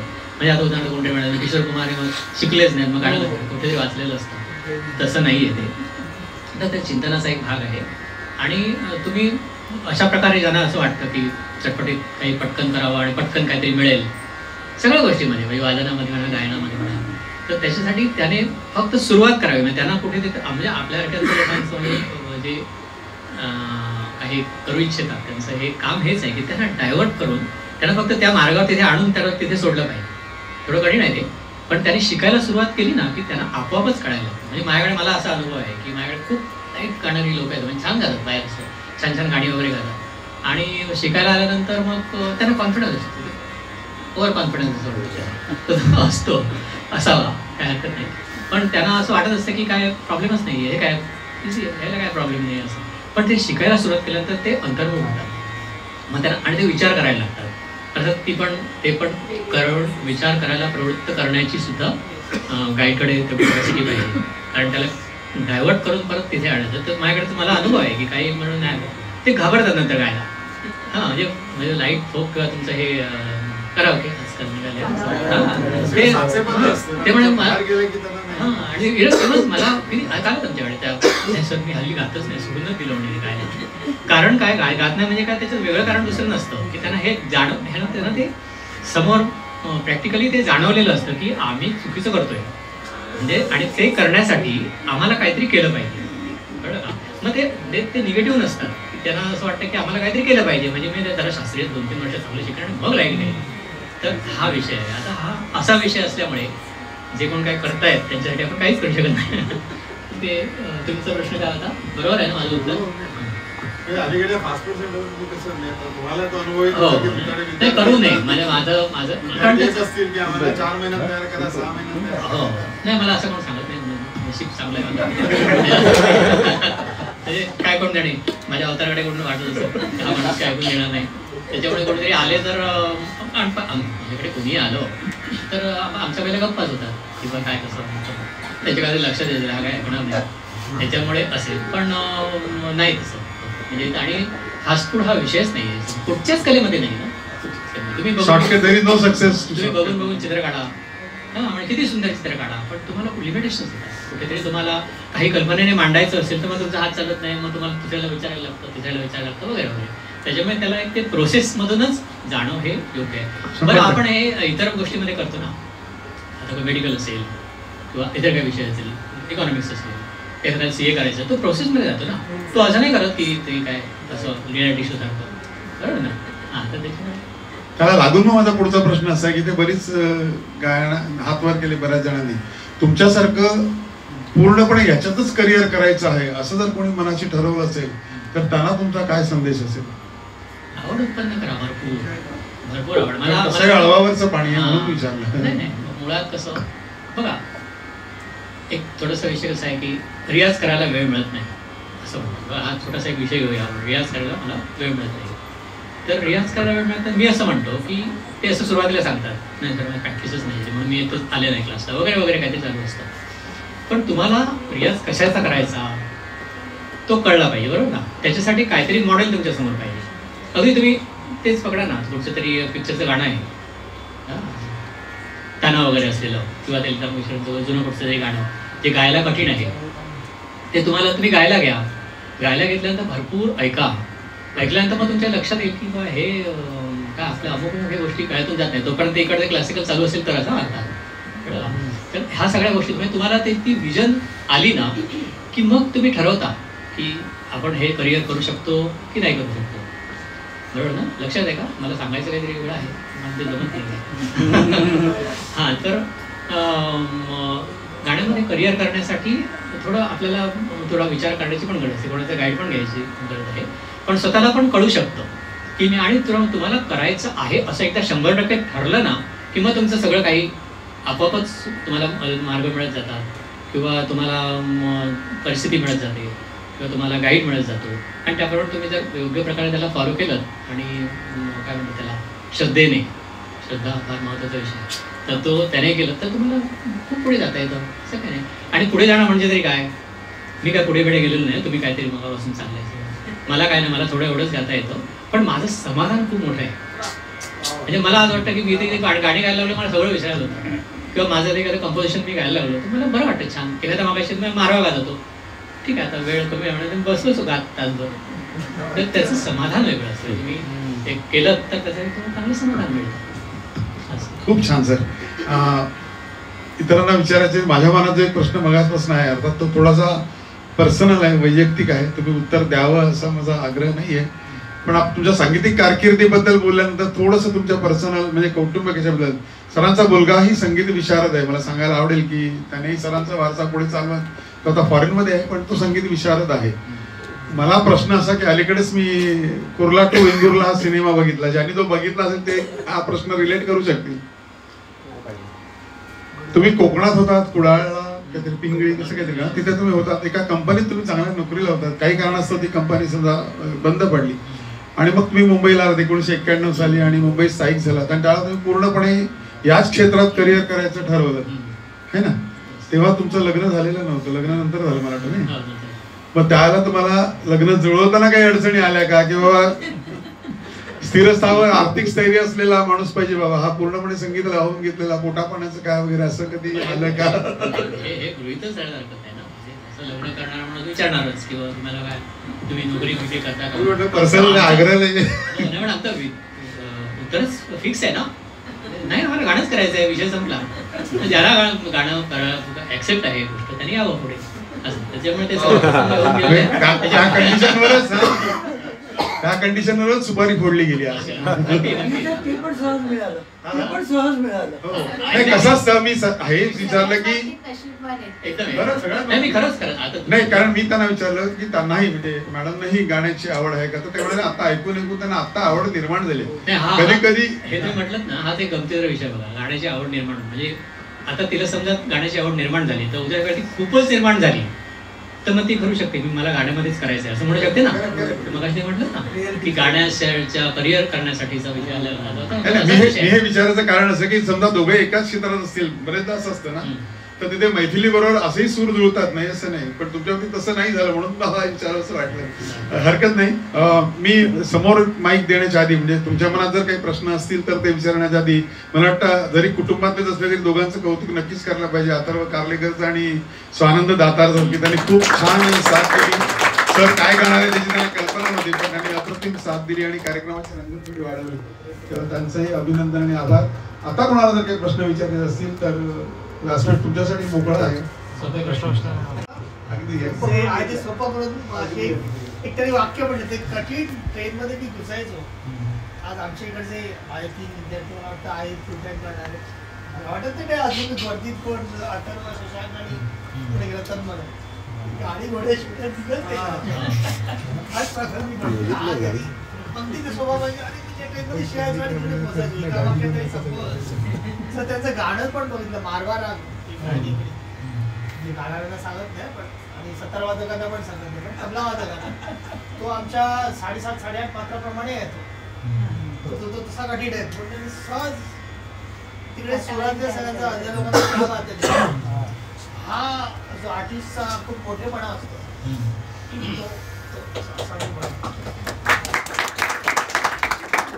प्रश्न असतील मनात एवढा पण गप्पा मारल्यानंतर.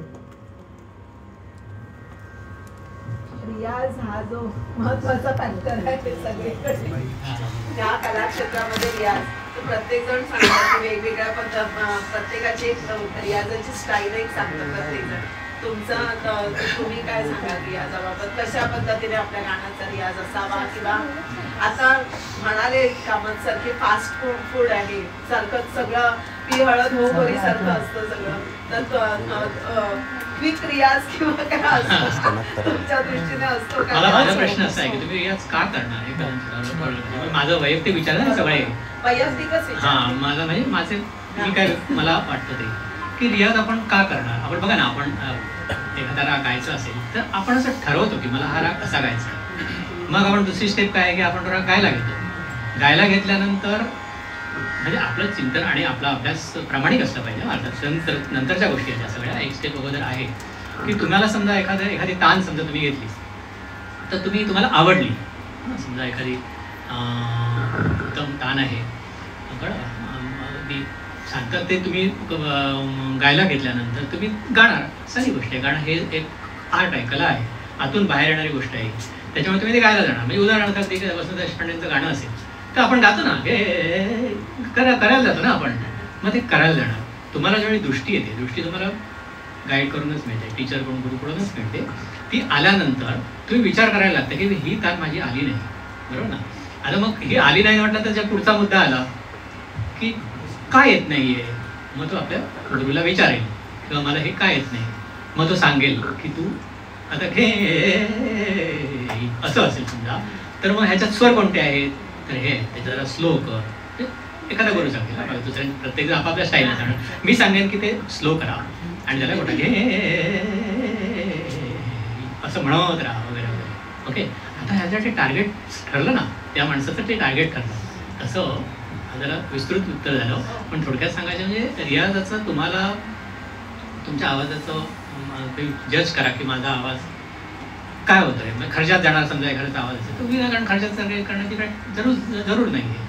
एखाद्याचा तान उत्तम करत असेल तर उत्तम तान आणखीन वरती आणखीन तानाचा रियाज करायची गरज नाही. त्याच्यापेक्षा ज्या कमी ज्या काही आपल्याकडे प्रॉब्लेम म्हणजे जे आपण करू शकत नाही त्या गोष्टीवर तुम्ही फोकस करा, मला होऊन जाईल. आणि सर्वसाधारणपणे आपल्या हिंदुस्थानी संगीतामध्ये खर्जाचा रियाज म्हणजे आवाज गळा कॉर्ड्स मोकळे होण्यासाठी आपण एक पर्टिक्युलर खर्जाचा रियाज करतो. ते आपल्याकडे सगळं आलेलंच आहे, म्हणजे आपल्या पिढ्यानपिढ्या चालतात. पण डोळसपणे या गोष्टी झाल्या पाहिजेत. आणि दुसरं म्हणजे तेच मगाशी सांगितलं, ते खर्च कुठे वापरणार, तर तो आपला खर्चाचा रियाज करत बसलाय. म्हणजे कधी कधी असं होतं ना की गाणं खूप तयार होतो मोठं, म्हणजे असं आवाज असा इकडे काहीच नसतं, त्याच्यामुळे ते कुठे वापरायचं ठरलेलंच नसतं. हा मोठा प्रॉब्लेम आहे. म्हणजे हा इतका साधा गोष्ट नाही आहे, हे विस्तृत बोलण्याची विषय आहे खरं. म्हणजे मला कळलेली गोष्ट आहे ती की तुम्हाला तुमचं ठरलं पाहिजे, तुम्हाला काय करायचं आहे आणि त्या करायच्या दृष्टीकोन तुम्ही उलटा प्रवास आहे. मग तुम्ही ठरवा. ठुमरी घ्यायला घेतली समजा तुम्ही, बरोबर ना. मी ठुमरीसाठी मग तुम्हाला हरकती लागतीलच, बरोबर ना. कौन गली गयो श्याम, आता हे मागापासून आपण गायलं नाही क्लासिकलमध्ये. मग हे गायचं असेल तर मग तुम्ही ठरवणार कोणते अलंकार. मग तुम्ही विचारायला येणार टीचरला की काय, मग त्याने तुम्हाला परफेक्ट गाईड केलं पाहिजे की तुम्ही हे अलंकार करा, बरोबर ना. हे अलंकार करा म्हटल्यानंतर मग तुम्ही ते अलंकार करायला जाता आणि मग तुमचा रियाज सुरू होतो. मग तुम्ही किती वेळ बसणार, सकाळी बसणार की दुपारी बसणार की रात्री बसणार, बरोबर ना. नाहीतर आपण उलटं चला कोणतरी सांगितलं म्हणून सकाळी 5 वाजता रियाज चांगला असतो, जरा वाज चला, शेजारच्यांना पण त्रास असं नको व्हायला. तर ते तसं नाही, असं आहे. किंवा रियाजाचे काही ज्या बेसिक गोष्टी आहेत, जसं तुमच्या तबल्यामध्ये म्हणजे इन्स्ट्रुमेंटमध्ये की रियाजाच्या काही बेसिक गोष्टी आहेत, म्हणजे काळजीची प्रॅक्टिस करणं, स्वर लावून ठेवणं. आता तुम्ही क्लासिकल गाता पण म्हणतो की मला असं वाटतं की स्वर पहिला आधी तुमचा स्टेडी झाला पाहिजे. स्वराचे म्हणजे आवाजाचे गुणधर्म काय आहेत, बेसिक गुणधर्म की आवाज स्टेडी, गोड, एका श्वासामध्ये भरपूर जाणं, तो म्हणजे जास्त दाम होणं, सस्टेन करणं, ह्या सगळ्या गोष्टी कंपल्सरी आहेत. तर ह्या बेसिक गोष्टी आहेत, ह्या करायच्याच आहेत, त्याच्यात तुम्हाला गाताच येणार नाही, कळलं ना. आणि ह्या सगळ्या तुम्ही करा. सकाळी मस्त, मी सकाळी रियाज करत नाही, तो मला सांगण्याचा अधिकार नाही, पण त्याचं कारण तुम्हाला माहीत सांगितलं मी विचार करतो सकाळी उठून रियाज तुम्हाला करायचं काय आहे. मग समजा तुम्ही मला सांगितलं उद्या मारवा तुम्हाला गायचं आहे, तर मी सकाळी उठून रियाज करतो, असं माझं उलट आहे. म्हणजे मला तुम्ही फॉलो करू नका. तुम्ही तुमचं 24 तास रियाजातच असतात. रियाज त्यांच्यासाठी वेगळी गोष्ट नाही. हा म्हणजे प्रत्येक मुद्दा विचार करण्यासारखाच असतो. हे पण विचार करण्यासारखंच आहे. जर तुमच्या डोक्यात सतत गाणं असेल तर कदाचित तुम्हाला रियाजाची गरज नसते. कारण तुम्हाला ज्यावेळी एखादी गोष्ट पाहिजे असे वाटत असेल तर तुम्ही 24 तास त्याच्यामध्ये असाल तर तुम्ही कधी काढू शकता ना. तुम्हाला वेळ मिळाला तुम्ही करू शकता. आपण आता रियाज ज्यावेळी मुलं करतात, रियाजाला वेळ नाही असं म्हणतात. मला असं वाटतं की रियाजाला वेळ न मिळण्याचा काय विषय आहे. बघा आता आपल्या परीक्षेचं उदाहरण घेऊ. परीक्षेचा एक विचार केला तर प्रारंभिकला प्रवेशिका प्रथमला पहिल्या 2 परीक्षांना शिकणाऱ्या विद्यार्थ्यांची कंप्लेंट काय असते, रियाजाला वेळ, बरोबर. तो असतो की 10वीत असेल समजा, तो 12वीत जातो त्यावेळी तो मध्यमाला गेलेला असतो. तो मध्यमाला पण फर्स्ट क्लासने पास होतो. मग त्याला इथे वेळ, त्याचा अभ्यास पण तेवढ्या पटीनेच वाढलेला असतो ना, मग त्याला वेळेला वेळ किती मिळतो. आता हा विचार करणाऱ्या गोष्टी, तो वेळ काढतो, त्याला पाहिजे तेव्हा तो मिळतो. फायनली कसं थोडक्यात सांगायचं की तुमचं जे टार्गेट आहे ना ते तुम्हाला तुमचा वेळ त्याच्यात तुम्हाला कन्वर्ट करता आला. मी समजा गाडीतून कुठेतरी प्रवास करत असेल तर मी झाडं पण बघू शकतो, जाताना गर्दी बघू शकतो, आणि काहीतरी करू शकतो, गप्पा मारू शकतो. पण मी गाणं पण ऐकू शकतो किंवा मी तिथे माझा तांतोरा लावून मस्त रियाज करत जाऊ शकतो. पण मी कधी करणार, माझं टार्गेट काही ठरलेलं असेल तर ते मला बा चला तिकडे गायचं आहे, मला हा प्रकार गाण्याचा गायचा आहे असं. तसंच तुमच्या इतर ह्याच्यामध्ये पण असेल इन्स्ट्रुमेंट्स आहे ना. त्याच्यात तुम्हाला आणि दुसरं कसं असतं की गाणाराचा एक ॲडव्हान्टेज असा आहे की ते आपलं इन्स्ट्रुमेंट आपल्या बरोबरच आहे.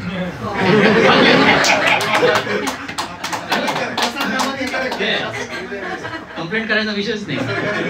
हा तबला करायचा असेल मग तबला घेऊन द्या, पण तो वाजवताना पण त्यांचा दुसरा त्रास होतो वगैरे. आम्ही तर जाऊला हेडफोन मध्ये मस्त हल्ली तर खूप काही म्हणजे तुम्हाला तुम्ही सगळं टेक्नॉलॉजीचं सुद्धा तुम्ही आपण जर उपयोग करून करायचं ठरवलं तर हेडफोन्स हे ते मी तर अगदी असं कमाल वाटते. तुम्हाला सगळं रेकॉर्डिंग ऐकायला मिळतं. आम्हाला पूर्वी केवढा प्रॉब्लेम असायचा, म्हणजे काही ऐकायला मिळायचं नाही काय नाही.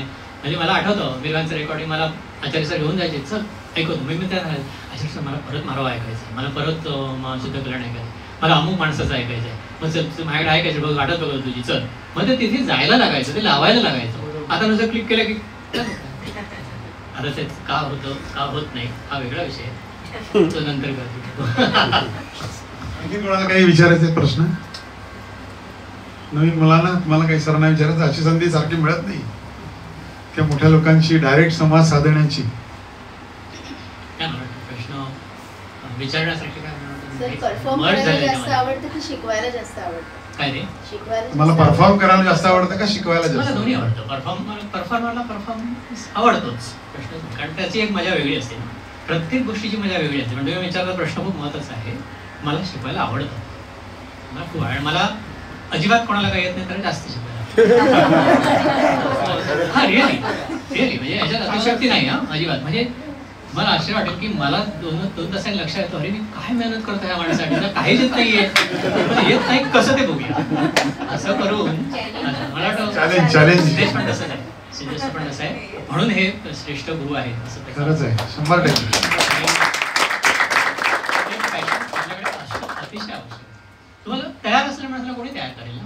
इव्हन तयार करायला माणसाला तयार करणं पण डेंजरस असतं. अगदी जास्त आणि तो आणखी त्याच्याकडे आपल्यात टाकतो अगदी अगदी हे बेटर की आपल्याला येतच आपण करून आणि करून घेणं. म्हणून तुम्हाला म्हटलं ते बरोबर आहे. पण मला खरंच शिकवायला आवडतं रिअली. म्हणजे मला असा कंटाळा येत नाही. कोणी आलं तर तासन तर आमच्याकडे तर कसं असं कधी होतच नाही की आता विद्यालय असतं म्हटलं तिथे तासाचं 1 तास बसणार मग असं काही होतच नाही. मेंटेनच होत नाही. तर घरातून मला सांगितलं आता किती वाजले केव्हा आले ते बरं ते कंटाळत नाही आणि कंटाळत नाही तेव्हा चालू. हा टीचर म्हणजे शिक्षकाचा हे आहे. आम्हाला ते माझे वडील शिक्षक होते त्यांच्याकडून आलं असेल माहिती नाही. पण आम्हाला त्याचं विशेष म्हणजे तुम्ही म्हटलं ना काय आवडतं तर दोनातही मला भरपूर आनंद मिळतो.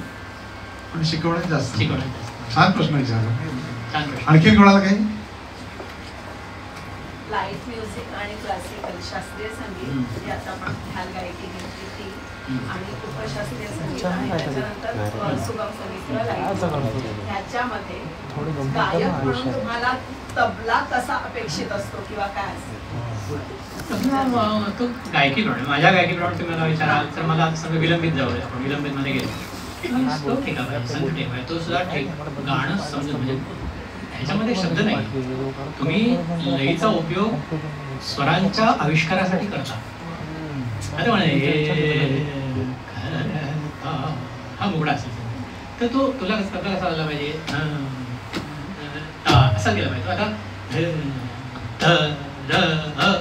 असं वाजवत काय तर ते नसावं म्हणजे ते म्हणजे आम्हाला नसावं म्हणजे असं काय कंप्लेंट नाहीये पण ते नसतं तो मोकळा म्हणजे मोकळ्या तुम्हाला उदाहरण सांगितलं लक्षात येईल का मी म्हणतात कोणताही म्हणजे तुम्हाला ती लय त्याला कोणती पाहिजे अपेक्षित गाण्याला तर ती जर तुम्हाला पाहिजे ती लय जर तुम्हाला मिळाली तर तुमचं गाणं चांगलं होऊ शकतं. बऱ्याच वेळा कसं असतं आपण मैफल करतो तुम्ही गाता म्हणून म्हटलं मी मैफल करतो मैफलीमध्ये आपलं गाणं कधी चांगलं होत नाही त्याचा दोष आपण काढून आपल्याकडे देतो पण तसं नाही आहे.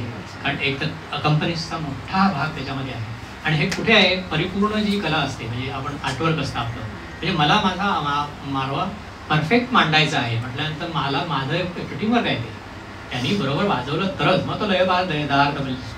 हार्मोनियमला त्यांनी किती वाजवावं कोणत्या स्वरावर थांबावं मध्ये स्पेस दिली असेल त्याच्यात किती वाजवावं कोणते स्वर वाजवावे मी रेडिओला गेलो होतो मी एकदा नामवंत मी नाव घेत नाही तर मला क्लासिकल गात होतो मला आठवतं की माझी ताण जाते पंचमापर्यंत हे षडजापर्यंत जाऊन आले वरती फिरताय गाणं सारखं डिस्टर्ब आणि कंटाळा येतो पण आता आकाशवाणीला आपण काहीच करू शकत नाही ते रेकॉर्डिंग असतं ना ते आपण थांबू पण शकत नाही तर असं असू नये म्हणजे असं बरं ते आता अकॉम्पनिमेंट हा वेगळा विषय आपण बोलू कधीतरी पण ते ताण हार्मोनियम सुद्धा तुम्ही ज्या स्पीडने तुमची ताण जाते त्या स्पीडने तुम्हाला स्पेस असेल तर तुम्ही वाजवलं पाहिजे आता माझे समजा तुम्ही असं वाजवलं तर ते आम्हाला डिस्टर्ब आहे म्हणजे एका पर्टिक्युलर गायकीला परत तेच सांगते मी उदाहरण करायचं कारण अग्रवाल असेल त्यांना चाललं असेल त्याला काय प्रॉब्लेम नाही पण आम्हाला तसं हे झालं शास्त्रीय सुगमचा तर प्रश्न येत नाही सुगमला तुम्हाला ठेका सुगमची गंमत असते सुगमला जे आता उदाहरण जाऊ ना ते रियालिटी शोज वगैरे असे असतात ना त्याच्यामध्ये वाजवणारे कंपनीज असतात बघा किंवा इव्हन आम्ही रेकॉर्डिंग वगैरे केलीत ना तर काही माझ्या रेकॉर्डिंगच्या टीममध्ये खूप चांगली नामवंत लोक होती वाजवणारे खूप छान तर त्यांना ठेका सांगायला म्हणजे कदाचित असं होतं की मी ज्यावेळी एखादं कंपोज करतो गाणं तेव्हा मला एक ठेका अपेक्षित धरून चाललेलं असतो मी आता मगाशी तुम्ही वाजवलं समजा किंवा कसं एखादं गाणं ते जर केरव्यातलं असेल तर माझ्या ठोक्यात एक ठेका असतो पण तो माझी लय ऐकून त्या गाण्याला सुटेबल असा काही ठेका त्याच्या हातातून निघून जातो की सरप्राईज वाटतं एकदम ह्याचा अर्थ काय होतो की तुम्हाला गाण्याचं उत्तम नॉलेज पाहिजे लयीचं शब्द कसे चालले आहेत भाव काय आहे शब्दांचा गाणाऱ्याला काय भाव क्रिएट करायचा आहे अपेक्षित आहे तो भाव घेऊन त्याला अर्थात अकॉम्पनिमेंट आहे ना ते तो तसं वाजवलं तर हा पुढे जाणार आता धावणार म्हणजे मला तर म्हणजे आम्हाला आमच्या गाण्याच्या पद्धतीमध्ये काय ते थोडंसं असं इकडे तिकडे असतं आम्ही जर थोडंसं काय म्हणतात त्याला एक सलबेरा येतो मध्ये वगैरे आणि तुम्ही काय म्हटलं सेमी क्लासिकल तर तो पण कसं सेमी क्लासिकलमध्ये सगळ्यात महत्त्वाचं अट्रॅक्टिव्ह पार्ट कोणता ठरतो लग्यांचा ठरतो मग तुम्हाला लग्या मांडता आम्हाला म्हणजे मला असं वाटतं की ठुमरी ती मांडल्याशिवाय पाडणार ना तुम्हाला पण ठुमरीच्या आपण केरळमध्ये ज्यावेळी जातो म्हणजे लईमध्ये तेव्हा एकाच लईमध्ये आपण दुप्पट चौपट असं करत जातो ना पण कुठे दुप्पट करायची कुठे चौपट करायची चौपटने तर परत खाली यायचं नाही वगैरे वगैरे ह्या ज्या काही जे काही सेटअप असतो तर ते सुद्धा आपल्याला कळलं पाहिजे आणि अकॉम्पनिस्टना कळलं पाहिजे हां नाहीतर मग त्याला ह्याच्यातून हे पण ती कपॅसिटी पण त्याची त्याला कळली पाहिजे की समजा माझ्यावर ठुमरी वाजायची असेल तर मी जर उत्तम तुम्हाला चौपाटीमध्ये लईमध्ये तुमचा हात गेला पाहिजे प्लस तुमच्या म्हणजे डेकोरेटिव्ह पार्ट असला पाहिजे तुमचा तो नुसता आपला वाजवायचं म्हणून चौपाटीमध्ये चाललंय वगैरे असं नको तर ह्या सगळ्या गोष्टी अकॉम्पनिमेंट करणाऱ्या तबलिस्टकडे असल्याच ह्या सगळ्या गोष्टी आहेत खूप छान सर मितभाषी आहेत असं मला कळलं होतं की सर खूप कमी बोलतात आणि नंतर मग त्यांनी मला सांगितलं नंतर मला सांगितलं की मला जास्त काय म्हणा गातं करा बोलतं करू नका कारण मला असं वाटलं होतं की अरे मुलाखत रंगेल की नाही रंगेल पण सर इतकं भरभरून बोलले छान मिश्किलपणे पण बोलले आणि त्यांच्या बोलण्याचा त्यांचा अनुभव जाणवत होता या संगीत क्षेत्रात संगीत कारकिर्दीत आपण जो अभ्यास त्यांचा आता जाणून घेतला त्यांना त्यांचा प्रचंड अनुभवही दिसत होता आणि याचबरोबर हेही जाणवत होतं की त्यांना बरंच अजून सांगायचं आहे कारण मध्ये 2-3 वेळा ते म्हणाले की हा खूप मोठा विषय आपण नंतर गप्पा मारू याच्यावरती असाही ते म्हणाले की आपण पुढे केव्हा तरी बोलू हा काय सर जास्त बोलणाऱ्या माणसाचं असं असेल त्याला सांगायचं असतं आणखी जास्त पण म्हणजे मला असं जाणवलं की मी सरांना बऱ्यापैकी बोलतं केलेलं आहे आणि सरांनी पण खूप छान उत्तरं दिलेली आहेत मला गाण्याच्या 2 ओळी आठवतात की स्वप्नातल्या गळ्यानं उलू नकाच केव्हा गोडी अपूर्णतेची लावील वेळ जीवा तशी अपूर्णतेची गोडी अशीच राहू दे ही थोडीशी हुरहुर मनामध्ये ठेवून आपण इथे थांबूया पुन्हा एकदा पंडित प्रदीप धोंडांचे खूप खूप मनापासून धन्यवाद आणि सरांची फरमाईश आहे की कार्यक्रमाची सांगता एखाद्या सुंदर भैरवीने व्हावी तुमचे पण सगळ्यांचे मी खूप खूप मनापासून धन्यवाद देतो की तुम्ही खूप छान ही एन्जॉय केलीत ह्या गप्पा एक सहभागी झाला तुमचेही मनापासून धन्यवाद आणि मला सुद्धा कमल सरांचा आज सहवास मिळाला आणि मला खूपच छान वाटलं म्हणजे मी पहिल्या दिवशी मी ॲक्च्युली अट्रॅक्ट आहे कारण आणि कुलकर्णी मला सांगतो आता कुलकर्णी मला अगोदरच बोलले तुमच्या ह्या कार्यक्रमांबद्दल वगैरे तर इतकं सुंदर निवेदन त्याच्यामुळे मला पण काही थोडं बोलायला मिळालं आणि विशेष म्हणजे तुमच्या सगळ्यांचे आभार म्हणजे खूपच आभार कारण तुम्ही सुदेशना इतके सुंदर उपक्रम हा अतिशय सुंदर उपक्रम आहे मला असं वाटतं की गाणाऱ्या माणसाला गाण्यापेक्षा बोलतच करणं महत्त्वाचं कलाकाराला कलाकाराला कारण तो काय गातो हे लोकांना कळू देत तर खरं. आणि त्याच्यानंतर जर गायलं ना तर खूप मजा असते. म्हणजे आम्ही आपण लेक्चर डेमॉन्स्ट्रेशन करतो बघा, त्याला कुठेतरी लेक्चर डेमॉन्स्ट्रेशनला गेल्यानंतर लेक्चर डेमॉन्स्ट्रेशन झाल्यानंतर आपण गायलो ना मग ते सगळे एन्जॉय करतात. कारण त्याच्यातल्या सगळ्या गोष्टी आहेत त्या कळलं.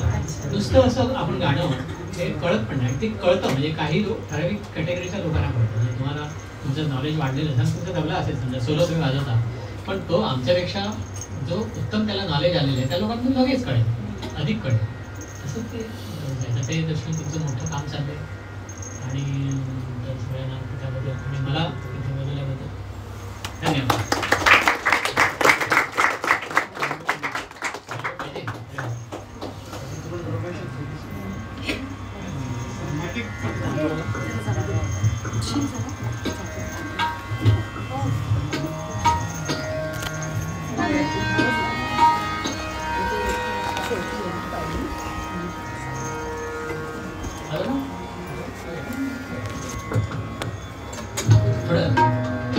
सरांची आठवण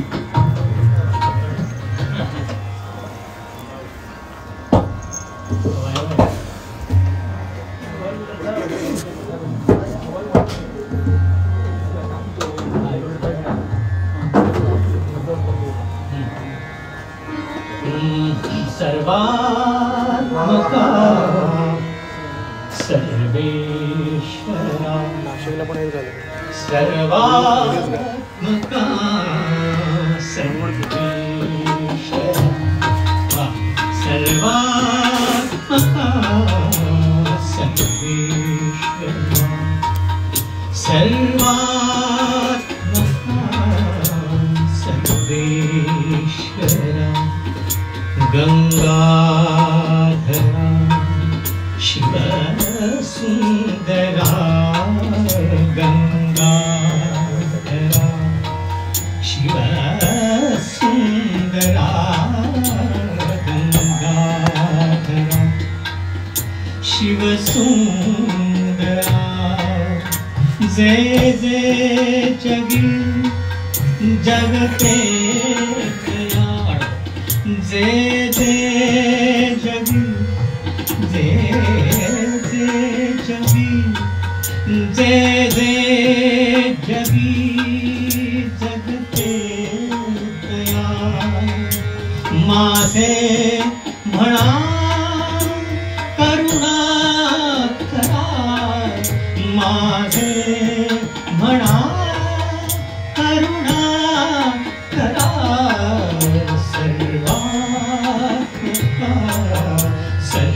सर्वेश्वरा सर्वात्मका सर्वेश्वरा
द्यायता सृजनत्व द्या सृजनत्व द्या सृजनत्व द्या द्यायता